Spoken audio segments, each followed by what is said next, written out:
God's vision ఛానల్కి మీ అందరికీ వందనాలు. మరి ప్రతి ఒక్కరూ ఈ ఛానల్ని సబ్స్క్రైబ్ చేసుకొని లైక్ చేసిన వారందరికీ దేవుడు మీ అందరినీ దీవించునుగాక, ఆశీర్వదించునుగాక. కన్ను మూసుకోండి. స్తోత్రం స్తోత్రం నాయన పరిశుద్ధుడా, మహోన్నతుడా, సర్వోన్నతమైన దేవ, కృపగల తండ్రి. మరి నాయన ఆరాధనలో మరి ప్రార్థనలో వాక్యంలో మాకు తోడుగా ఉండి నడిపించమని నజరేయుడైన యేసు నామమున అడుగుతున్నాం తండ్రి. ఆమేన్ ఆమేన్ ఆమేన్.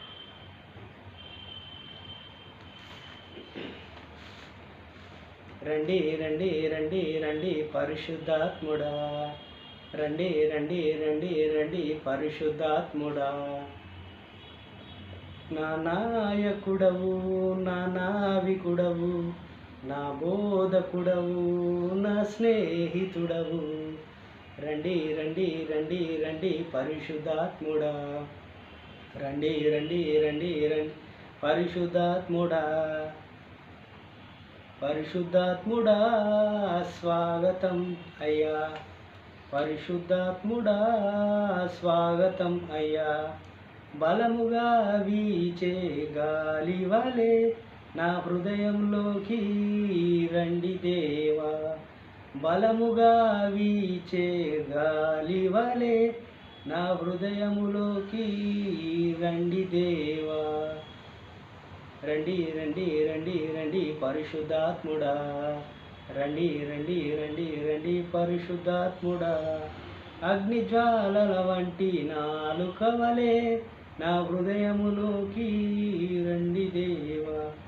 అగ్నిజ్వాలల వంటి నాలుక వలె నా పెదవులపైకి రండి దేవా. రండి రండి రండి రండి పరిశుద్ధాత్ముడా, రండి రండి రండి రండి పరిశుద్ధాత్ముడా. పోయబడిన అభిషేకము తైలం వలె నా శిరసు పైకి రండి దేవా. పోయబడిన అభిషేకము తైలము వలె నా శిరసు పైకి రండి దేవా.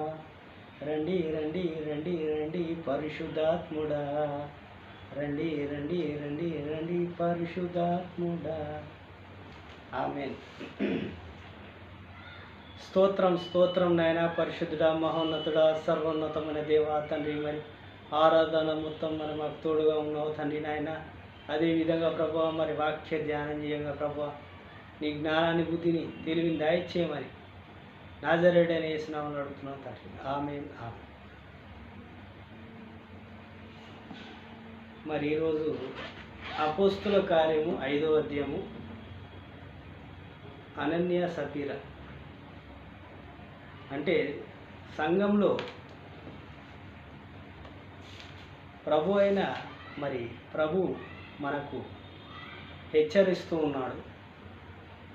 మరి ఫస్ట్ ఆదాం నుంచి మొదలుకొని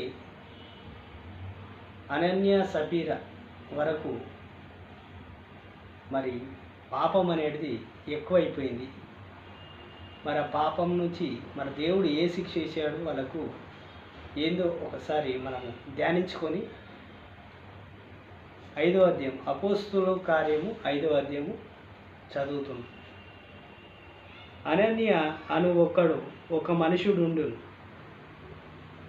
తన భార్య అయిన సఫీరాతో ఏకమై పొలము అమ్మెను. భార్య ఎరుకనే వాడు దాని వేలల్లో కొంత దాచుకొని కొంత తెచ్చి అపోస్తుల పాదముల యొద్ద పెట్టెను. అప్పుడు పేతురు, అనన్య, నీ భూమి వేలల్లో కొంత దాచుకొని పరిశుద్ధాత్మను మోసపుచ్చుటకు సాతాను ఎందుకు నీ హృదయంని ప్రేరేపించాడు? అంటే అనన్య అనే ఒక మనుషుడు భార్యతో కలిసి వాళ్ళకున్న పొలాన్ని అమ్మేసి స్థిర అంటే పొలాలు అమ్మి ఆ పొలం మీద వచ్చిన వేల మరి ఆ ధనాన్ని తీసుకొచ్చి మరి కొంత దాచుకొని కొంత మరి అపోస్తుల పాదముల దగ్గర పెట్టినప్పుడు మరి పేతురు అంటున్నాడు, 3వ వచనాన్ని చూస్తే, అప్పుడు పేతురు, అనన్య, నీవు భూమి వేలల్లో కొంత దాచుకొని పరిశుద్ధాత్మని మోసపుచ్చుటకు సాతాన్ని ఎందుకు నీ హృదయంలో ప్రేరేపించితిని అంటే సాతాన్ని నీ హృదయంలోకి నువ్వు కొంత డబ్బుని ఎందుకు దాచుకున్నావు? అది దేవుడి కొరకే కదా, నువ్వు మొక్కుబడిగా చేసుకున్నదే కదా, ఎందుకు నీ హృదయంలోకి వచ్చిందని పేతురు అడుగుతూ ఉన్నాడు. అప్పుడు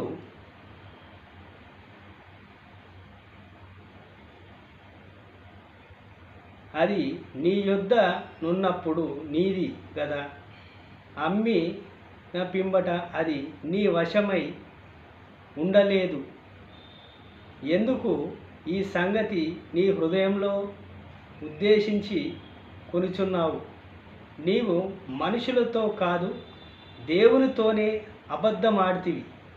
వానితో చెప్పాను, నువ్వు మనుషులతో అబద్ధం ఆడతలేవు, దేవునితోనే నువ్వు అబద్ధం ఆడుతున్నావు. ఎందుకు ఈ పాపం పని ఎందుకు చేసావు? ఈ పాపం ఎందుకు చేసావు? ఈ డబ్బులు మరి ధనాన్ని నువ్వు ఎందుకు ఉంచుకున్నావు అని పేతురు అడుగుతూ ఉన్నాడు. అనన్య ఈ మాటలు వినిచున్నగానే పడి ప్రాణంను విడవగా విన్నవారు అందరికీ మిగులు భయము కలిగేది. అంటే ఈ మాట వినగానే అనన్య ప్రాణము విడిచిన తర్వాత అక్కడ ఉన్నవారు ఎవరైతే ఉన్నారో మిగులు భయం కలిగేది. అక్కడ ఉన్న వాళ్ళందరికీ భయం కలిగింది. అనన్య చనిపోగానే అక్కడ ఉన్న వారందరూ భయపడ్డారు.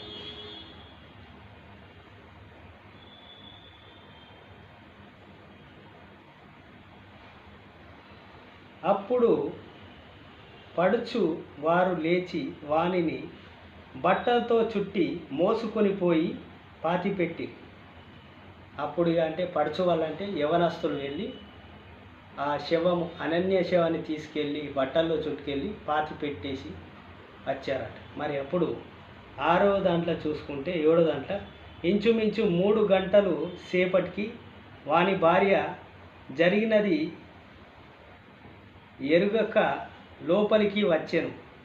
అప్పుడు పేతురు, మీరు ఆ భూమిని ఎంతకు అమ్మితిరా నాతో చెప్పమని ఆమెను అడిగాను. అందుకు ఆమె అవును, ఇంతకే అమ్మినవని చెప్పాను. అందుకు పేతురు, ప్రభు యొక్క ఆత్మను శోధించుటకు మీరెందుకు ఏకీభవించితిరి? మీరు ఎంతకు అమ్మారు అని అడిగితే మేము ఇంతకు అమ్మినామని ఆమె భార్య లోపలికి వచ్చింది. ఆ భార్యకు తెలియదు, మరి అనన్య చనిపోయాడు, తన భర్త చనిపోయాడు అని తెలియదు కాబట్టి లోపలికి వచ్చేసింది. ఆ సంఘంలోకి వచ్చిన తర్వాత పేతురు అంటున్నాడు, మీరు ఎంతకు అమ్మారు ఆ భూమిని అంటే మేము ఇంతకు అమ్మాము. మీరు ఎందుకు ప్రభువుని మోసం చేసేందుకు ఏకీభవించారు? మీ ఇద్దరు కలిసి ప్రభువుని మోసం చేశారని పేతురు అడుగుతూ ఉన్నాడు.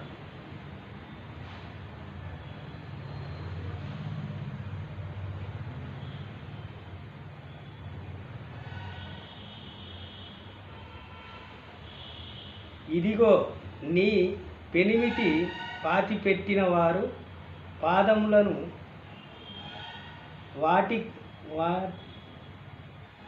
ఇక్కడ చూస్తే నీ పెనిమిటిని పాతి పెట్టినప్పుడు నువ్వు కూడా అక్కడనే పాతి పెడతావు అని అన్నాడు. అంటే పేతురు అంటా ఉన్నాడు, నీ పెనిమిటిని పాతి పెట్టాము, నిన్ను కూడా అక్కడనే పాతి పెడతాం అనగానే ఆమె కూడా చనిపోయింది. అక్కడనే పడి ఆయన పాదాల మీద పడి ఆమె కూడా చనిపోయింది. అక్కడి నుంచి ఆమెను కూడా తీసుకెళ్ళి పాతిపెట్టారు. అయితే 11 నుంచి చూస్తే ఆమె పెనిమిటి యొద్ద పాతిపెట్టిరి. సంఘమంతటికి ఈ సంగతి వినిన వారందరికీ మిగులు భయము కలిగెను. సంఘం అంటే అక్కడ ఉన్న వారందరూ భయపడ్డారు. అంటే మేము కూడా మోసం చేస్తే దేవుడికి ఇచ్చే దాంట్లో మేము సగం దాచుకుంటే మా మీదికి శాపం వస్తుందని మొదటి సంఘంలోనే మరి వీళ్ళకి జరిగిన గతి ఎవరికి జరగద్దని మరి ప్రభు అయిన యేసుక్రీస్తు వారు మరి పరిశుద్ధాత్మ ద్వారా జరిగించాడు. మరి పేతురు ద్వారా జరిగింది. పేతురు ద్వారా వాళ్ళిద్దరు పరిశుద్ధాత్మ ద్వారా శక్తి ద్వారా వాళ్ళిద్దరు మరణించారు. అంటే ఈ మోసము అంటే మనం మొక్కుబడులు చేసుకొని అవి చెల్లించకపోతే దేవుడు చేస్తాడు. అంటే దేవుడు చేసిన కార్యాలే కానీ మరి సగం చేసుకొని సగం ఉంచుకుంటే మరి అప్పట్లో అది మొదటి సంఘం కాబట్టి భయం కలగాలి కాబట్టి సంఘానికి దేవుడు అలా చేశాడు. దేవుడు కావలిచ్చి చేయలేడు. సంఘానికి భయభక్తి ఉండాలని ప్రభువు మరి అలా చేశాడు. ప్రభువుని మనము మోసం చేయొద్దని, దీనికి పాపం చేయొద్దు, మరి పాపంలో పడద్దని దీనికి మనకు అర్థం. మరి ఈరోజు మనం నేర్చుకుంది ఏంటంటే పాపం అనేది చేయొద్దు, మోసం అనేది చేయొద్దని ప్రభు అయిన యేసుక్రీస్తు వారు మనకు చెప్తా ఉన్నాడు. అంటే అనన్య సబీరాకి ఎలా జరిగిందో మన జీవితంలో కూడా ఏదో ఒకటి జరుగుతుందని ప్రభు అయిన యేసుక్రీస్తు వారు అంటే అక్కడున్న ప్రజలు పరిశుద్ధాత్మతో మరి ఆట ఆడద్దని, పరిశుద్ధంగా ఉండాలి కాబట్టి పాపం చేయకుండా దేవుడికి ఇచ్చేటి ఇవ్వకుండా మనం సగం దాచిపెట్టి సగం ఇస్తే ఇలా జరుగుతుందని సంఘంలో మొదటి సంఘంలో చెప్పడం వల్ల మరి మిగులు భయం అంటే సంఘస్థులందరూ ఇంత జాగ్రత్త ఉండాలని దీని అర్థం. అంటే భయభక్తులతో ఉండాలని. మరి దేవుడు మీ అందరినీ దీవించునుగాక. ఆమేన్. స్తోత్రం స్తోత్రం నాయన పరిశుద్ధుడా, మహోన్నతుడా, సర్వోన్నతమైన దేవ, కృపగల తండ్రి, జ్ఞానంగల దేవ. ప్రభువా మరి ప్రతి ఒక్కరిని ముట్టండి, ఆశీర్వదించండి, స్వస్థపరచండి. ప్రభువా మరి నాయన ఎవరు ఇలా మొక్కుబడులు చేసుకోకుండా మరి ఇచ్చేది కరెక్ట్గా ఇచ్చేసి మరి సగం దాచుకొని సగం దాచుకోకుండా ఉండకుండా వాళ్ళ మీదకి శాపం రాకుండా తండ్రి మరి ప్రభువా మరి పరిశుద్ధాత్మని మరి నిందించకుండా వాళ్ళు ఏమైనా మొక్కుబడులు చేసుకుంటే ముందే వాటిని ప్రభువుకి మరి సంఘానికి అప్పచెప్పేటట్టు సహాయం చేయండి. మన అపోస్తులలాగా బతికేటట్టు అందరికీ మంచి జ్ఞానం ఇవ్వండి. అదేవిధంగా ఈ ఛానల్ని ఎవరైతే సబ్స్క్రైబ్ చేసుకున్నారో ప్రభువా, లైక్ చేశారో ప్రతి ఒక్కరిని మరి ముట్టండి, ఆశీర్వదించండి, దీవించి మరి నజరేయుడని యేసునామములో అడుగుతున్నాం పరమ తండ్రి. ఆమేన్ ఆమేన్. మీ అందరికీ వందనాలు. ఆమేన్.